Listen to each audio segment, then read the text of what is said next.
இப்போது முதல் பாகத்தில் நான் சில விஷயங்கள் உங்களுக்கு சொல்லியிருப்பேன். அது கொஞ்சம் பொறுமையாக இருந்திருக்கும், அல்லது ஒரு விஷயத்தை ரொம்ப நீளமாக கொண்டு போகும் அப்படின்னு நினைக்கிறதுனால அடுத்தடுத்து வரக்கூடிய விஷயங்கள்லாம் நான் கொஞ்சம் சுருக்கமாக சொல்ல முயற்சி பண்ணுறேன். இப்போது அந்த முதல் பாகத்தை தொடர்ந்து இப்போ நம்ம பார்க்கும்பொழுது ஒவ்வொரு கிரகம் இருக்கு இல்லையா, நவ கிரகங்களுக்கும் ஒரு காரகத்துவம் இருக்குது. அதில் நான் சுருக்கமாக சொல்லணும் அப்படின்னு சொன்னால் சூரியனிலிருந்து தொடங்கலாம். சூரியனுக்கு காரகத்துவம் அப்படின்னு சொல்லி ஒன்று இருக்குது. ஆதிபத்தியம் எந்த ரீதியாக வருது அப்படிங்கிறது அது பலன் தரும். எந்த ஒரு கிரகமும் தன்னுடைய ஆதிபத்திய பலன்களை விட்டு தராது, செஞ்சே தீரும். சனி அப்படின்னு சொன்னால் கெடுதல் தரும் அப்படின்னு சொன்னால், இப்போ சனி உங்களுக்கு 5ஆம் இடத்த அதிபதியாவோ அல்லது 9ஆம் இடத்த அதிபதியாவோ ஏன் லக்னாதிபதியாவோ வந்தால் அந்த லக்னத்துக்கு உண்டான காரகத்துவமும் அந்த லக்னத்துக்கு உண்டான ஆதிபத்தியத்தை சனி செஞ்சு தான் தீரணும். 5ஆம் இடத்த அதிபதியாக வந்ததுன்னா அந்த 5ஆம் இடத்துக்கு உண்டான ஆதிபத்திய ரீதியான பலனை சனி செஞ்சு தான் ஆகணும். அப்படி ஆதிபத்தியத்தை அந்த கிரகம் செஞ்சே தீரும். சூரியன்லேருந்து தொடங்கினா சூரியன் தனித்துவமானது, ஒரு தன்னம்பிக்கையை கொடுக்கக்கூடியது. ஒருத்தன் ஒரு விஷயத்தில் கீழே விழுந்தான் அப்படின்னு சொன்னால் அவன் மீண்டு எழக்கூடிய அந்த திறமை அதை குறிக்கக்கூடியது. எதுவாக இருந்தாலும் பார்த்துக்கலாம் அப்படிங்கிற அந்த தைரியத்தை கொடுக்கக்கூடியது. சூரியன் தந்தைக்கு காரகத்துவம் அப்படின்னு சொல்கிற மாதிரி இருக்கும். இப்படி சூரியனுக்கு சில விஷயங்கள்லாம் இருக்குது. அதே போல் அடுத்தது சந்திரனுக்கு மனக்காரகன் அப்படின்னு சொல்லுவோம். சூரியனுக்கு உயிர் காரகத்துவம்னு ஒன்று இருக்குது. ஏன்னா நான் சொன்ன மாதிரி எல்லா ஜீவராசிகளுக்கும் அதுதான் உயிர் கொடுக்குது அப்படிங்கிற மாதிரியும், தந்தை அப்படிங்கிறதுக்கான காரகத்துவமும் உயிர் கொடுக்கக்கூடியது அப்படிங்கிறதுனால சூரியனை நம்ம தந்தைக்கு காரகத்துவமாக வைக்கிறோம். அதே போல் தாய்க்கு காரகத்துவம் அப்படின்னு சொல்லி பார்க்கும்போது சந்திரனை வைக்கிறோம். சந்திரன் ஒருத்தனுடைய மனநிலை எந்த அளவுக்கு இருக்குது அப்படிங்கிறது சந்திரன், அதுக்கு தான் சந்திரனுக்கு அதிக முக்கியத்துவம் கொடுத்து சந்திரன் என்ற நட்சத்திரம் ஜென்ம நட்சத்திரமாக வச்சு கோயிலில் பூஜை பண்ணுறதெல்லாம். அப்போது சந்திரனுக்கு அந்தளவுக்கு முக்கியத்துவம் கொடுக்கறது நம்ம இந்திய வேத ஜோதிடத்தில் இருக்குது. இப்போது சந்திரன் மனோகாரகன்னு சொல்லுவோம், தாய்க்கு காரகத்துவம் அப்படின்னு சொல்கிறது. அதே போல் நம்மளுடைய எண்ண ஓட்டம், மனநிலை, இதெல்லாம் குறிக்கக்கூடியது. அப்போ அந்த மன ஓட்டத்தை வைத்து தான் மகாதசை கணிக்கிறாங்க. நம்மளுடைய மன ஓட்டங்கள், எண்ணங்கள் எந்த மாதிரியான திசையை நோக்கி செல்லும், அப்போ அந்த எந்த மாதிரியான திசையை நோக்கி செல்லுமோ அதிலிருந்து நமக்கு பலன் எடுக்க முடியும் அப்படின்னு சொல்லிட்டு ஒரு விஷயத்தை நினச்சிக்கிட்டே இருந்தால் கனவு காலுங்கன்னு அப்துல் கலாம் சொன்னதும் அதுக்கு தான் காரணம். அந்த ஐயா ஏன் அப்படி சொன்னார்னா, ஒரு விஷயத்தை நம்ம நினச்சோம்னா அதை மறுபடியும் நினைக்க தூண்டணும் அப்படின்னு சொன்னால் அதை நம்ம செயல்பாட்டுக்கு கொண்டு வந்துடும். ஒரு தடவை அது மாதிரி செயல்பாட்டுக்கு கொண்டு வந்துட்டோம் அப்படின்னு சொன்னால் அது கண்டிப்பாக அதுக்கு உண்டான பலன்கள் நமக்கு கிடைக்கும். நல்ல பலன்களாக, நல்ல முயற்சியாக இருந்ததுன்னா அது நல்ல முயற்சிக்கு உண்டான பலனாக கிடைக்கும். தீய முயற்சிக்கு உண்டானதா அப்படின்னு சொன்னால் தீய முயற்சிக்கு உண்டான பலனாக தரும். அதாவது எப்படி சொல்கிறது, ஒரு உயிரை காப்பாற்றணும் அப்படின்னு சொன்னால் மருத்துவராகவும், ஒரு உயிரை கொல்லணும் அப்படின்னு சொன்னால் கொலைகாரனாகவும் போகலாம். ஆனால் எண்ண ஓட்டங்கள் எப்படி இருக்குது அப்படிங்கிறத பொறுத்து இருக்குது அந்த மகாதசை காலங்கள் அவனுக்கு சப்போர்ட். இப்படி சந்திரனுக்கு மனோகாரகத்துவம் அப்படின்னு சொல்லிட்டு இருக்கலாம். இப்படி ஒரு காரகத்துவம் இருக்குது ஒரு கிரகத்திற்கு. அடுத்தது செவ்வாய்க்கு சகோதர காரத்துவம் அப்படின்னு சொல்லுவோம். ரத்தம் சம்பந்தமான விஷயங்கள்லாம் இதுதான் குறிக்கும். ஒருத்தவனுக்கு வீரியம் எப்படி இருக்குது, ஆணாக இருக்கும் பட்சத்தில் அவனுடைய வீரியத்தன்மை, ஆண்மைத்தன்மை எப்படி இருக்குது அப்படிங்கிறது செவ்வாயை வச்சு சொல்ல முடியும். எந்த அளவுக்கு நட்பு வட்டங்கள்லாம் மதிக்கிறாரு அப்படிங்கிறது செவ்வாயை வச்சு சொல்ல முடியும். இப்படி செவ்வாய்க்கு சில காரகத்துவம் இருக்குது. எந்த ஒரு விஷயத்துலையும் அந்த ஒரு விடா முயற்சி, போராட்டி ஜெயிச்சிடணும் அப்படிங்கிற அந்த தைரியம் இதெல்லாம் குறிக்கக்கூடியது. சீருடை பணியாளர்கள்லாம் இந்த செவ்வாய் நல்லா இருந்ததுன்னா நல்ல உயர் பதவியை அடைவாங்க. அடுத்தது புதன், புத்திசாலித்துவம், புத்தி சாதுரியம், இதெல்லாம் புதனுக்கு காரகத்துவம் அப்படின்னு சொல்லலாம். இந்த தாய் வழி மாம மச்சான் இதெல்லாம் புதனுடைய காரகத்துவத்தில் வரும். அடுத்தது பார்க்கும்போது புதன் புத்திசாலித்தனம், அந்த ஒரு குறிப்பிட்ட நேரத்தில் நீங்கள் எப்படி நடந்துக்கிறீங்க அப்படிங்கிறதும், அந்த சந்தர்ப்ப சூழ்நிலைக்கு தகுந்த மாதிரி நீங்கள் எப்படி நடந்துக்கிறீங்க அப்படிங்கிறத புதனை வச்சு சொல்லலாம். புதன் தான் அதை தீர்மானிக்கும். புதன் ஒருத்தவங்களுக்கு கெட்டு போயிருந்ததுன்னா அந்த சமயோசித அறிவு அப்படிங்கிறது இல்லாத போயிடும். புதன் ஒருத்தவனுக்கு பலம் பெற்று இருக்குது அப்படின்னு சொன்னால் சமயோசித புத்தி அதிகமாக இருக்கும். சாணக்கியன் அப்படின்னு சொல்லலாம். சாணக்கியன் ஒரே வார்த்தையில் நான் சொல்லி முடிச்சுக்கிறேன். அதற்கான பலன் உங்களுக்கு புரியும். அதாவது எந்த நேரத்தில் எப்படி நடந்துக்கணும் அப்படிங்கிறதுக்கு தகுந்த மாதிரி வளைவு, நெளிவு, சுழிவு இதெல்லாம் தெரிஞ்சு போகக்கூடிய ஒருத்தவராக இருப்பார். சரி, அடுத்தது குரு. குரு எல்லாத்துக்குமே ஒரு ஆசான் அப்படின்னு சொல்லுவோம், ஒரு ஆசிரியர். எந்த ஒரு விஷயத்தையும் போதனை செய்யக்கூடிய ஒருத்தவங்க, தனக்கு தெரிஞ்சதை அடுத்தவங்களுக்கு கொடுக்கக்கூடியவங்க, நல்ல அனுபவ அறிவு உள்ளவங்க அப்படிங்கிற மாதிரி இருக்கும். குரு வந்து அந்த அளவுக்கு ஒருத்தவனுக்கு விஷயத்தை பேசுபடுத்துவார்.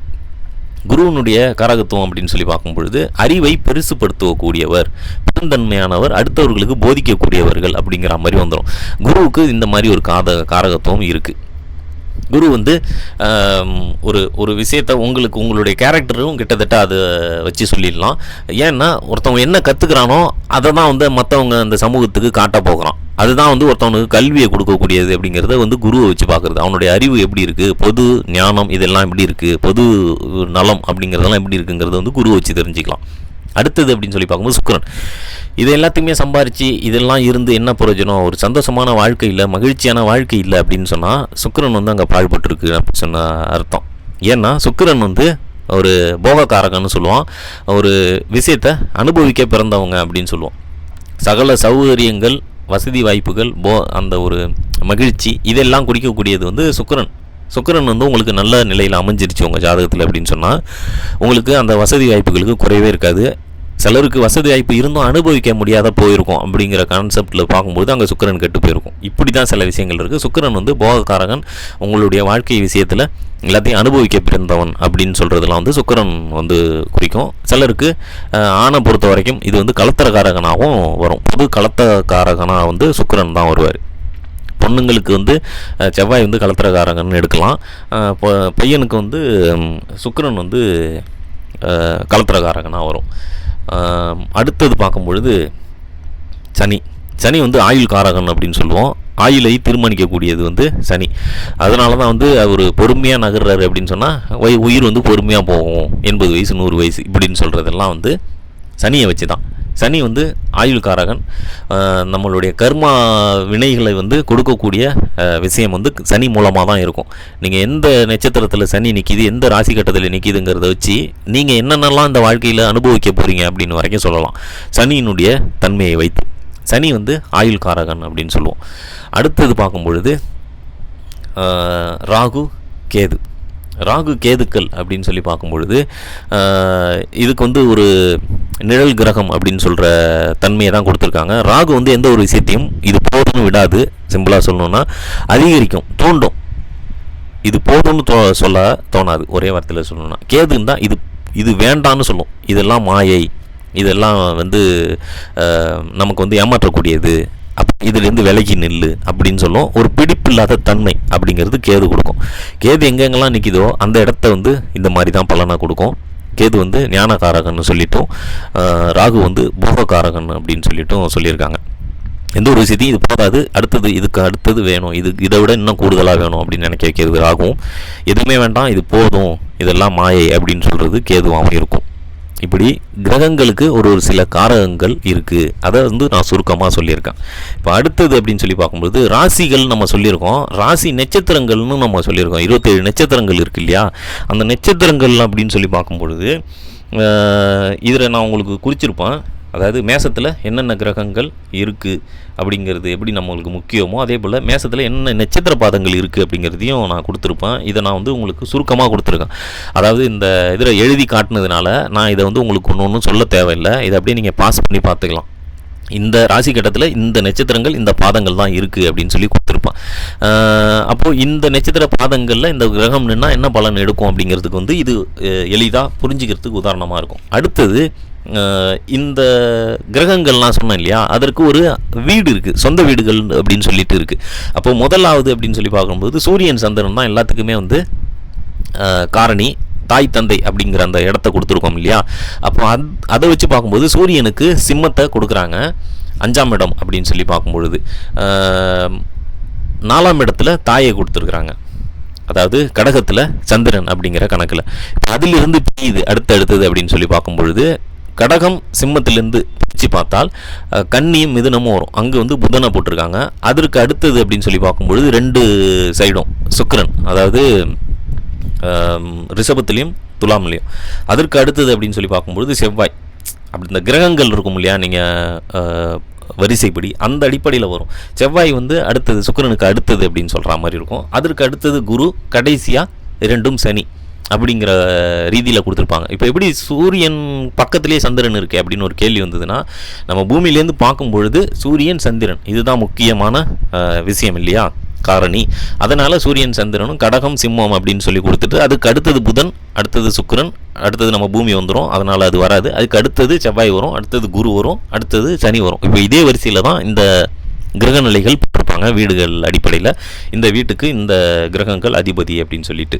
இப்போது இந்த கிரகங்கள் சொல்லும் பொழுதே இந்த கிரகங்கள் ஒரு சில கிரகங்களோட நட்பாகவும் ஒரு சில கிரகங்களுடைய பகையாகவும் இருக்கும்.